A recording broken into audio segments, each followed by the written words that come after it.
BD Law, o podcast sobre desenvolvimento de negócios no mercado jurídico. Este podcast conta com o apoio da CRWA, uma agência digital especialista em web design, e-commerce, websites e marketing digital.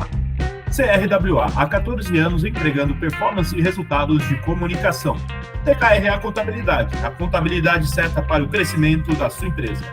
Já ouviu falar em Legal Design? Não? Procura por Bits Legal Design, criando documentos que qualquer pessoa entende. A ECA Digital representa a adaptação do Estatuto da Criança e do Adolescente à realidade dos ambientes digitais, reconhecendo que a internet, as redes sociais, os jogos online e as plataformas digitais passaram a fazer parte central da formação, socialização e exposição de crianças e adolescentes. Esse conceito envolve a aplicação dos princípios do ECA, como proteção integral, prioridade absoluta e melhor interesse da criança, a temas como privacidade e proteção de dados, exposição excessiva de imagem, cyberbullying, discurso de ódio, aliciamento, exploração sexual online, publicidade direcionada e os responsáveis de tecnologia. Mais do que restringir, o ECA Digital busca equilibrar liberdade, educação digital e segurança, atribuindo responsabilidades não apenas às famílias e ao Estado, mas também às plataformas, escolas e empresas de tecnologia, reforçando a necessidade de governança, prevenção e atuação rápida diante de violação no ambiente digital. E este é o tema do nosso episódio de hoje aqui no BD Law, podcast sobre desenvolvimento de negócios no mercado jurídico. Sejam muito bem-vindas e bem-vindos. Eu sou seu host, Gabriel Pedini, especialista em desenvolvimento de negócios no mercado jurídico. Estamos aqui com Lucas Bulhões, advogado Sescom Barrier, Flash Barreto Advogados, com atuação focada em tecnologia, proteção de dados e propriedade intelectual. Bacharel em Direito pela Pontifícia Universidade Católica de São Paulo, a PUC-SP, pós-graduado em Direito dos Contratos e Administração de Empresas pela FGV, especialista em propriedade intelectual pela Universidade de Genebra, reconhecido por 2 anos consecutivos pelo ranking Best Lawyers na categoria de proteção de dados. É membro da Comissão de Privacidade, Proteção de Dados e Inteligência Artificial da OAB-SP, integra a ONG educacional Juventude Privada. Lucas, seja muito bem-vindo e obrigado por topar nosso convite, viu? Gabriel, eu que agradeço o convite, é uma honra estar aqui no BD Law, ainda mais falando desse assunto super legal que é o ECA Digital. Valeu, Lucas. Lucas, para quem não te conhece, conta um pouquinho da sua trajetória, como você foi parar no direito e como que você foi, como que tá trabalhando com esse tema aí. Cara, eu vou te dizer que a escolha pelo direito não foi uma escolha muito óbvia na minha vida. Eu nunca fui aquela criança que sempre soube o que queria fazer, que queria ser advogado. Na verdade, eu cheguei ali no ensino médio, ali batendo na porta do vestibular, e eu precisava escolher algum curso para fazer. Eu sabia que eu tinha uma afeição maior ali pela área de humanas, sempre gostei muito de filosofia, sociologia, mas sinceramente eu não tinha ali ainda a noção do que era direito, se eu queria ou não fazer algum curso nessa área, e o que aconteceu, sendo bem honesto, é que eu peguei um caderninho que eu tinha ganhado ali na Feira das Profissões da USP. Eu lembro que eu peguei esse caderninho e tinha um cardápio com todos os cursos que eram oferecidos pela USP naquela época. E eu fui, literalmente, foi uma decisão por exclusão, assim, foi um processo de eliminação. Eu falei, bom, medicina sem chance, nem que eu quisesse eu conseguiria fazer, porque não consigo ver corpos abertos, etc. Não quis fazer engenharia, não quis fazer arquitetura. Então, cheguei ali na parte dos cursos de humanas e acabei escolhendo pelo direito.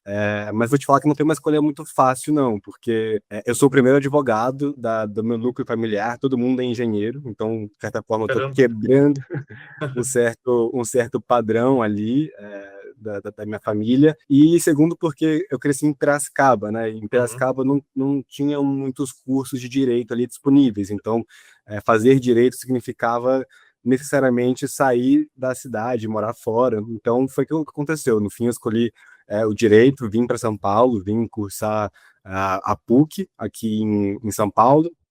E gostei do curso, né? Achei que especialmente o primeiro ano ali que eu me dediquei só aos estudos, foi super legal, porque são matérias mais teóricas e, como eu disse, né, que eu gosto muito de filosofia, sociologia, então foi um período super que eu me identifiquei com o curso. Mas logo no terceiro semestre ali, nesse ambiente ali da PUC, que todo mundo começa a estagiar muito cedo, logo no terceiro semestre eu já quis começar a trabalhar. E naquela ansiedade de começar a trabalhar, eu fiz um currículo que tinha literalmente 3 linhas de currículo, Uhum.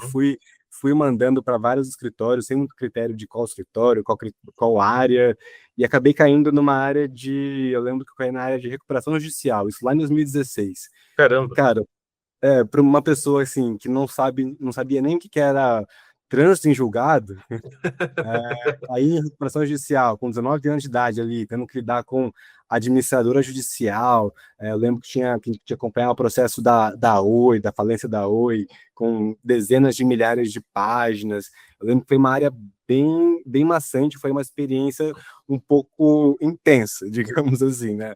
E até me questionei ali, falei, puxa, será que eu realmente quero seguir na área do direito mesmo? Será que o direito é isso aqui mesmo? Até fiquei meio balançado se eu saía do curso, não saía, mas aí eu, conversando ali com meus pais, meu pai é pesquisador, né, e ele sempre trabalhou muito com pesquisa, inovação, ele já tinha me falado bastante sobre patente, Uhum. e aí que eu fui descobrir a área de propriedade intelectual. Eu falei, bom, vou tentar dar uma chance para essa área, Uhum. porque acho que é uma área um pouco menos tradicional ali, né? Um pouco menos formalista, uma coisa mais interessante. Então eu comecei a procurar estágios em propriedade intelectual e logo em 2017 eu comecei a trabalhar nessa área e me identifiquei pra caramba, né? Porque a gente, enfim, quando fala de propriedade intelectual, a gente fala de tecnologia, economia digital, inovação. Então, desde então eu venho trabalhando com propriedade intelectual, mas também logo na sequência ali, né, em 2018, 19, quando veio a LGPD, comecei a trabalhar também com essa área, né, de proteção de Uhum. dados pessoais. Então foi um pouco disso. Tô aí há 10 anos já trabalhando com essas áreas, quase 10 anos. E foi legal porque assim, estou no Sescom também desde 2024, e 24, e no Uhum. Sescom foi minha primeira experiência num escritório de Big Law, né, um escritório grande. E Uhum. eu acho que tem sido muito enriquecedor, porque hoje em dia a minha atuação dentro de PI e proteção de dados, ela não está mais limitada só às matérias propriamente ditas, né? Hoje em dia eu trabalho com M&A de tecnologia, com contratos de softwares, com governança de IA, enfim, é uma atuação muito mais ampla no sentido tech mesmo, assim, sabe? E, enfim, ultimamente eu tenho trabalhado bastante também com ECA digital, obviamente, porque é um assunto que está super em voga aí, e que a expectativa é que o ECA digital entre em vigor no dia 17 de março, né? Então, os nossos clientes lá no escritório estão bastante ansiosos com essa data, querendo se adequar ao ECA digital, então tem tido bastante trabalho também nesse tema. Muito legal, Lucas. Lucas, e cara, é bem legal ver a sua trajetória e como que você foi achando o seu lugar aí no direito, né? E indo direto no ponto aqui, eu queria saber, na sua visão, de que forma os princípios da proteção integral e do melhor interesse da criança se aplicam aos ambientes digitais. Essa é uma pergunta muito boa, porque ela vai muito ao encontro do propósito do Eca Digital mesmo, né? Então, só dando um passo atrás aqui antes, para a gente comentar um pouquinho sobre o que é, né, o princípio da proteção integral e o princípio do melhor interesse da criança. A gente sabe que esses são princípios que estão na própria Constituição, né? As pessoas geralmente pensam só no ECA, mas esses princípios eles estão primeiro na própria Constituição Federal, então são princípios constitucionais, e basicamente, assim, o que diz o princípio do melhor interesse? É que é, toda decisão que impacte uma criança, né, uma adolescente, seja ela uma decisão legislativa, judicial, administrativa, empresarial, ou da sociedade civil mesmo, ela precisa priorizar aquilo que é o que melhor protege o desenvolvimento da criança. E aqui a gente está falando de um desenvolvimento lato sensu, né? Um Uhum. desenvolvimento físico, psicológico, moral, social. Então, é, enfim, tentando trazer isso para um olhar mais prático, né? Vamos pensar aqui, inclusive, já em um ambiente digital. Quando a gente pega uma rede social, a gente sabe ali que o Instagram, o Snapchat, todas essas redes sociais, elas têm aqueles filtros, né? Que as crianças se divertem pra caramba, brincando com o filtro. Vamos supor que tem um filtro desses que engaja muitas crianças, que gera mais tempo de tela, mas que, por outro lado, também está associado com uma questão de distorção de imagem, né? Autoestima, aqueles filtros que mudam, filtros, entre aspas, de embelezamento, né? Se a gente aplicar aqui um princípio do melhor interesse da criança, talvez seja o caso da gente restringir aplicativos, né, filtros como esses, para as crianças, porque apesar dele engajar e gerar mais retorno financeiro para as empresas, ele, por outro lado, pode gerar ali prejuízos para a criança. Então, como a gente tem ali um conflito entre direitos, né, de um lado ali um princípio do livre comércio das empresas, do outro lado o princípio do melhor interesse da criança, o princípio do melhor interesse da criança, ele deve prevalecer. E isso é super relevante para o ambiente digital, né? Como esse exemplo aqui, porque a gente sabe que, enfim, as redes sociais, elas são hiper recentes, elas têm ali talvez 2 décadas, a gente cresceu ali sem rede social, a gente pegou rede social no meio do caminho, mas hoje em dia elas já moldam identidade, autoestima, questão de socialização, até essa percepção de realidade mesmo, né? Isso não só de criança e adolescente, para todo mundo, mas especialmente para criança e adolescente. Então, é isso, né? As plataformas, hoje em dia, elas estão com cada vez mais recursos que a gente tem que estar atentos, né? Então, essa questão de mecanismos de retenção de atenção, uma publicidade direcionada, enfim, você tem ali a questão de você poder falar com pessoas desconhecidas, então tudo isso é muito legal, muito bacana, mas você tem que ter também uma educação para a gente saber até onde a gente pode ir, especialmente quando a gente fala de criança e adolescente nesse meio digital, né?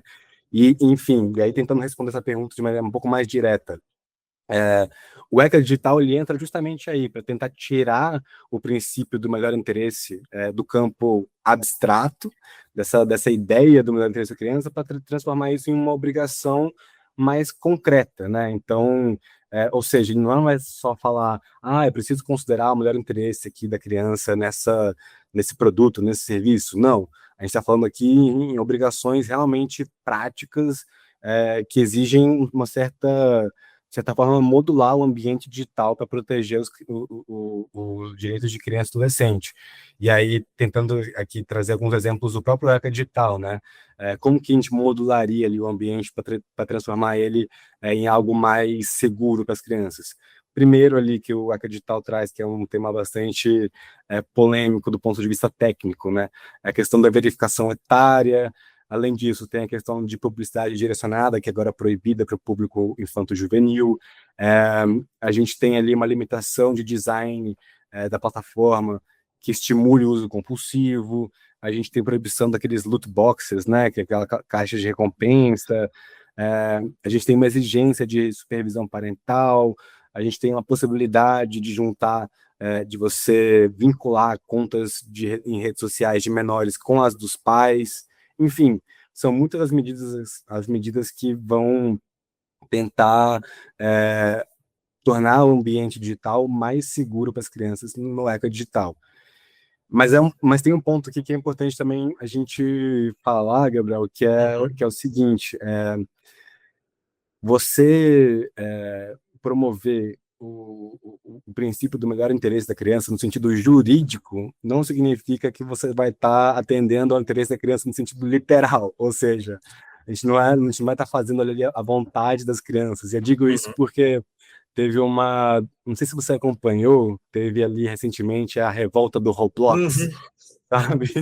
Então tem uma até um pouco engraçado ali, né? Que basicamente, para quem não sabe, né, que foi essa revolta do Roblox, basicamente tem uma empresa de games, se eu não me engano, né? Uma empresa de games que ela, justamente tentando ali se adequar ao ECA Digital, imagino eu, ela restringiu algumas finalidades de interação entre os jogadores das plataformas, né? Então, por exemplo, para faixas etárias ali abaixo de 9 ou de 12 anos, foi excluído o chat ali dos jogos. E isso causou um alvoroço ali entre as crianças, né? As crianças foram para as redes sociais, inclusive dentro do próprio jogo ali, elas fizeram uma passeata, né? Ali se rebelando contra contra essa limitação de liberdade, essa dificuldade de socialização, agora que não tem mais chat, etc. Só que é isso, né? O princípio do melhor interesse da criança ele não é uma medida para ser divertida, né? É uma medida para mitigar risco. A ideia aqui, no caso do Roblox, especificamente, é evitar, né, que a criança tenha contato com o adulto, que ela mitigue, que tenha uma mitigação de risco de aliciamento, que tenha uma mitigação de risco de coleta de dados indevidos da criança, porque é isso, a interação com a criança é muito direta ali, né? A gente não sabe quem está do outro lado da tela. Então, enfim, só trazendo aqui esse exemplo para descontrair um pouco também, porque eu vi essa revolta do Roblox e achei muito bom, muito bom. Sensacional, Lucas. E, não, e é um exemplo excelente que você traz, cara. Eu tô dando risada aqui porque eu fiquei lembrando das plaquinhas, né? Das crianças. Queremos injustiça também, né? Carnaval. Muito bom. É muito bom, cara. E, ô, Lucas, eu queria saber, na sua visão, como que o ECA se articula com a LGPD na proteção de dados de crianças e adolescentes. Já falou um pouco sobre isso, se puder aprofundar um pouco mais. Claro. Eu acho que assim, o ECA digital ele está intimamente ligado ali com a LGPD, né? E aí a gente tem alguns pontos que demonstram isso. Acho que o primeiro ponto é essa convergência institucional mesmo. O que eu quero dizer com isso? Quem fiscaliza a LGPD é a Agência Nacional de Proteção de Dados, né? A ANPD. E quem fiscaliza o ECA digital também é a ANPD. Então, essa escolha do legislador não foi uma escolha por acaso, né? Acho que certamente ali teve um olhar no sentido de perceber que quando a gente fala de proteção de dados de crianças no ambiente digital, a gente está falando sobre governança de proteção de dados necessariamente, né? Então, acho que esse é um ponto ali que é bem relevante a gente trazer. E assim, a NPD tem feito um trabalho interessante em relação a dados pessoais de criança e adolescente, né? Acho que no ano passado ela publicou ali uma nota técnica colocando o tratamento de dados pessoais de criança e adolescente como um tema prioritário para 2026 e 2027. Além disso, quando ela foi designada ali para ser o órgão responsável por fiscalizar o ECA digital, ela já arrolou ali uma lista de quase 40 empresas de tecnologia para fiscalizar de uma maneira um pouco mais próxima, entender como essas empresas de tecnologia estão implementando as medidas previstas no ECA digital. Então, assim, mesmo é legal ver que mesmo antes do ECA digital entrar em vigor, né, que vai ser agora 17 de março, como eu comentei, a NPD já está ali em cima de algumas empresas relevantes de tecnologia para entender quais medidas estão sendo tomadas. Acho que não só para fiscalizar as empresas, mas para a própria NPD também entender quais são os limites técnicos viáveis para implementar as medidas do ECA digital, né?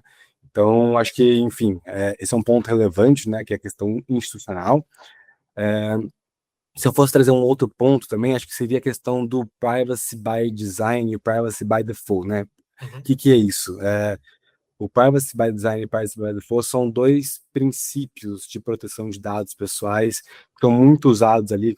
Acho que o pessoal que trabalha com proteção de dados certamente vai saber que termos são esses, que é basicamente quando você vai lançar um produto ou um serviço, desde a concepção do serviço, você tem que implementar as melhores práticas de privacidade e proteção de dados, né? Então, o serviço, quando lançado, ele já tem que considerar as melhores configurações de privacidade e proteção de dados. Isso não estava previsto de maneira expressa na LGPD, mas está previsto de maneira expressa no ECA digital para tratamento de dados pessoais de crianças e adolescentes.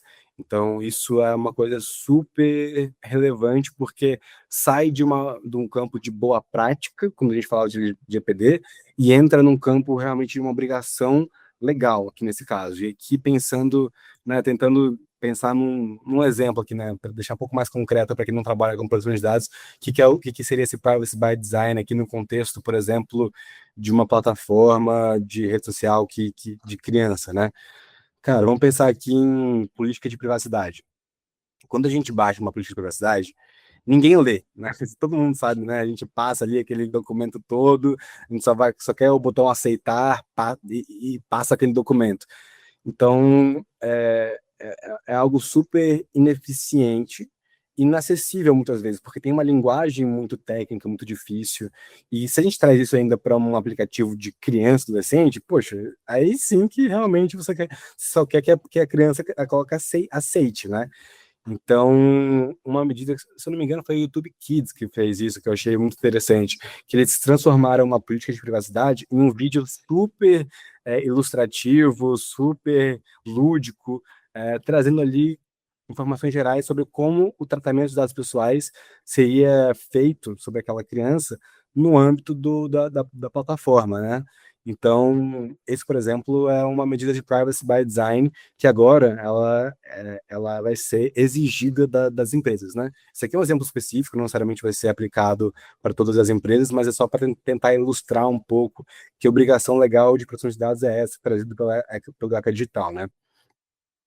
Bom, eu acho que também dá para a gente falar aqui sobre, de pensar, acho que a restrição de profiling, né, e a publicidade direcionada, acho que isso no ECA Digital é interessante de ver ali, porque agora é, é proibido expressamente publicidade direcionada para esse público, e isso é super relevante, né, porque a gente sabe que criança e adolescente realmente ainda está numa fase de formação cognitiva, então a gente não tem ali as crianças aptas para entender o que é essa publicidade, ainda mais quando ela é muito invisível, né? Quando ela é baseada ali em algoritmo.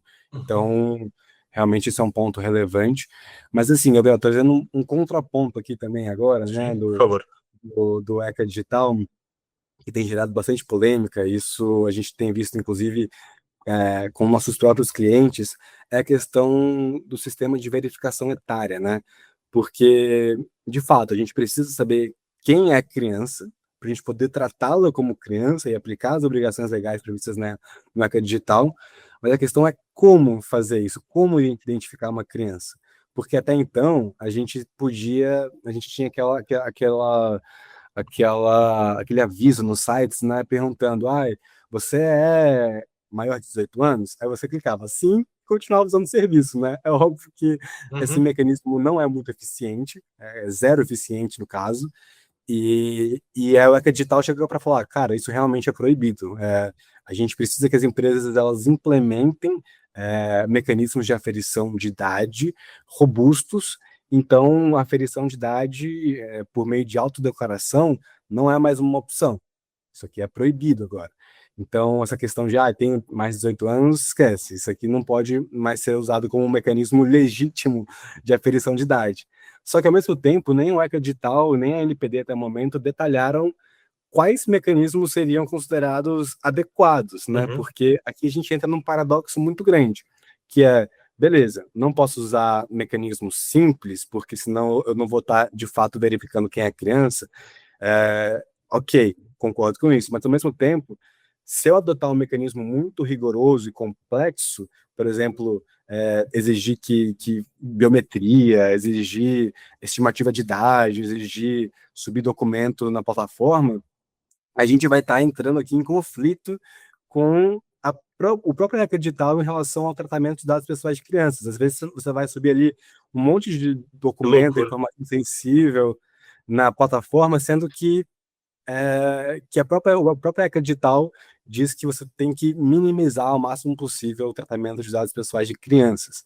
Então, é meio que um paradoxo ali que os clientes ainda estão bem incomodados ali com essa obrigação legal, e a gente espera realmente que a NPD ela se posicione em relação a isso para dizer exatamente quais são os mecanismos que seriam adequados, quais não são, para que a gente não caia ali numa encruzilhada entre privacidade e proteção, né? Então, desculpa, tive que dar uma tossida aqui, mas então é um pouco disso, né? Acho que enfim, só resumindo, o ECA Digital e o LGPD, elas estão intimamente ligados, mas você integrar as obrigações legais, tanto do ECA Digital quanto da LGPD, exige uma certa sofisticação técnica que ainda não está muito clara do ponto de vista regulatório.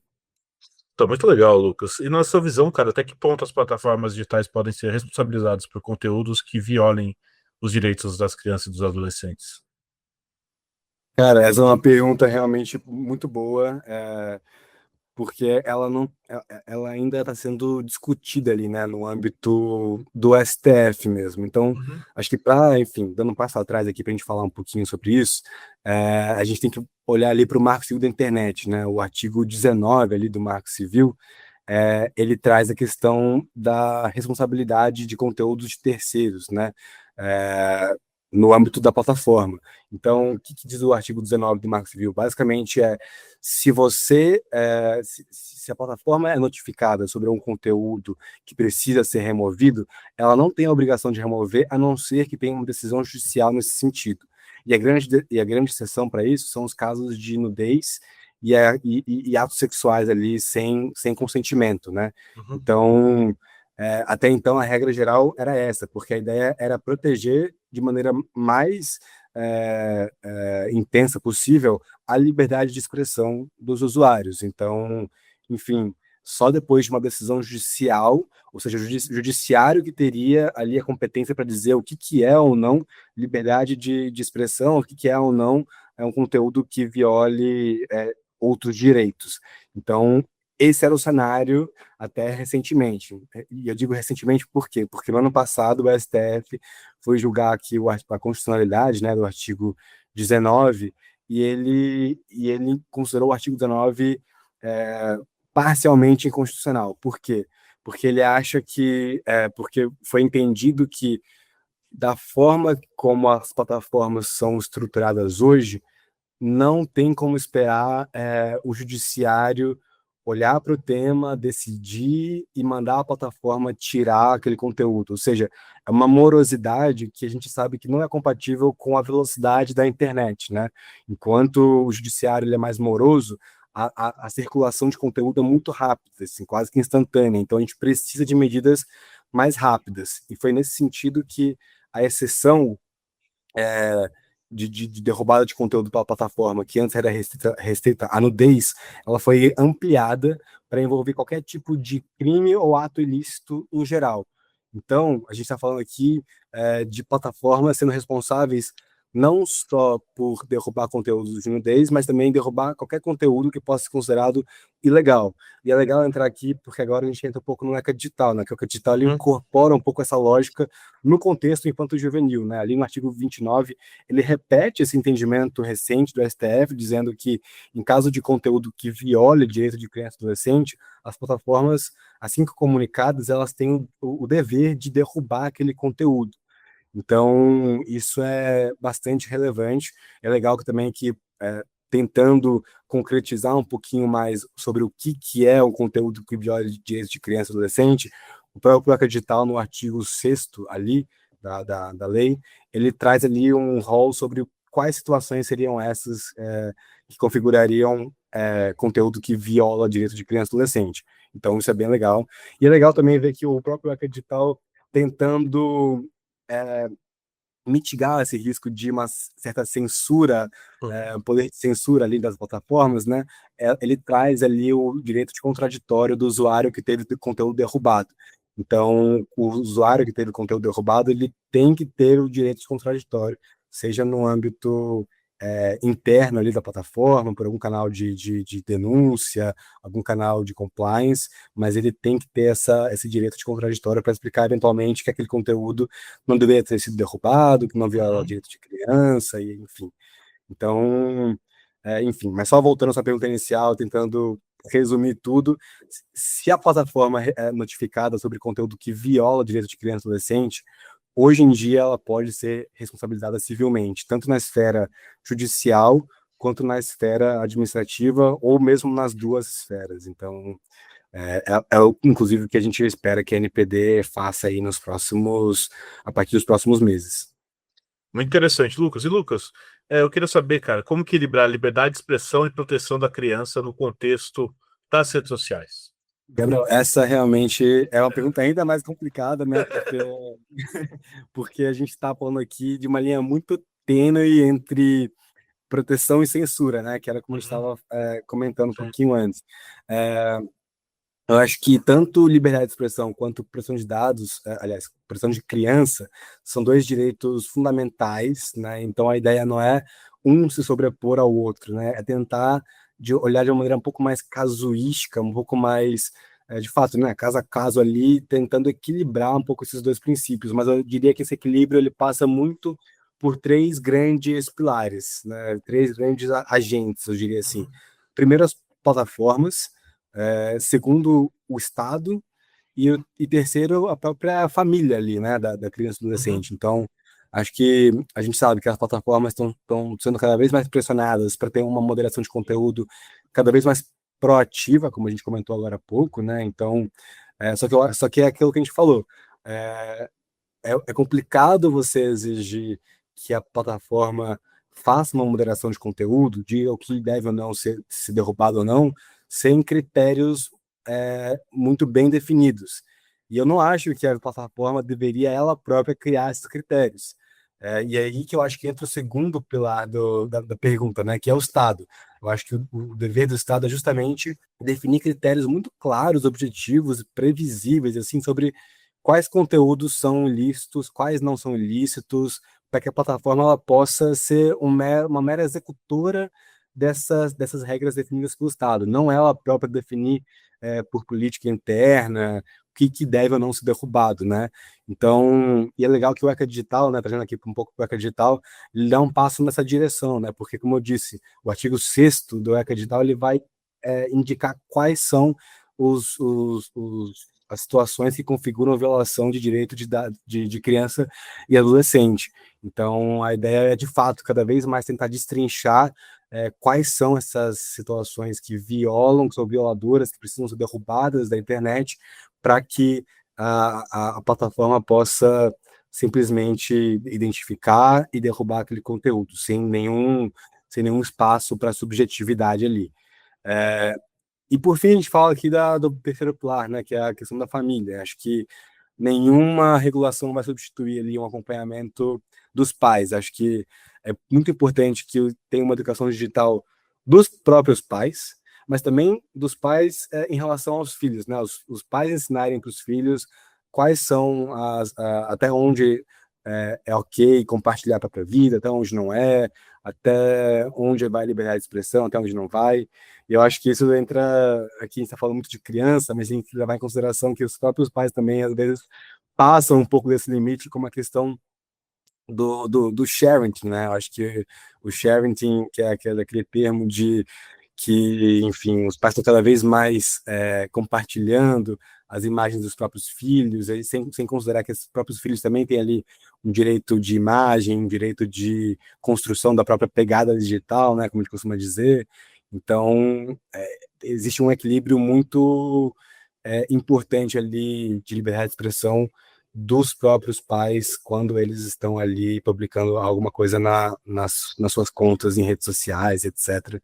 Então, acho que é isso. Para resumir de maneira geral, acho que a gente precisa de plataformas sujeitas a obrigações bem claras, determinadas pelo Estado, e a gente precisa também de uma família que seja mais presente, mais diretamente ali presente na rotina digital dos filhos. Acho que passa um pouco por aí. Enfim, tentei dar uma resposta, mas ela é um pouco complicada mesmo. Tá ótimo, Lucas. Lucas, eu queria agradecer a sua presença aqui no BD Law e por ter compartilhado a sua experiência com a gente. Eu queria saber se você tem algum contato para deixar. O pessoal quiser conversar com você, aprender mais sobre o tema. Gabriel, o prazer foi todo meu participar aqui do BD Law. Foi uma honra poder participar do seu podcast. Sempre que você quiser falar de tecnologia, IA, ECA Digital, vai ser um prazer voltar. E acho que, assim, para quem quiser me contatar, tem o meu LinkedIn, que é Lucas Bulhões, vocês podem me encontrar lá, ou então também tem meu e-mail profissional, né? Acho que é lucas.bulhões@sescombarrier.com.br, então fiquem super à vontade para entrar em contato comigo por esses canais, tá bom? É isso, Gabriel, muito obrigado de novo pela oportunidade. Imagina, eu que agradeço, Lucas. Pessoal, a gente vai ficando por aqui, não deixem de seguir nas redes sociais, estamos lá no Instagram, @BDinLaw, no meu LinkedIn, Gabriel Bidini, onde vocês vão encontrar conteúdo sobre desenvolvimento de negócios e mercado jurídico. Este é o BD Law, o podcast sobre desenvolvimento de negócios no mercado jurídico. Nos vemos no próximo episódio e até lá. BD Law, o podcast sobre desenvolvimento de negócios no mercado jurídico. Este podcast conta com o apoio da CRWA, uma agência digital especialista em web design, e-commerce, websites e marketing digital. CRWA, há 14 anos entregando performance e resultados de comunicação. TKRA Contabilidade, a contabilidade certa para o crescimento da sua empresa. Já ouviu falar em Legal Design? Não? Procura por Bits Legal Design, criando documentos que qualquer pessoa entende.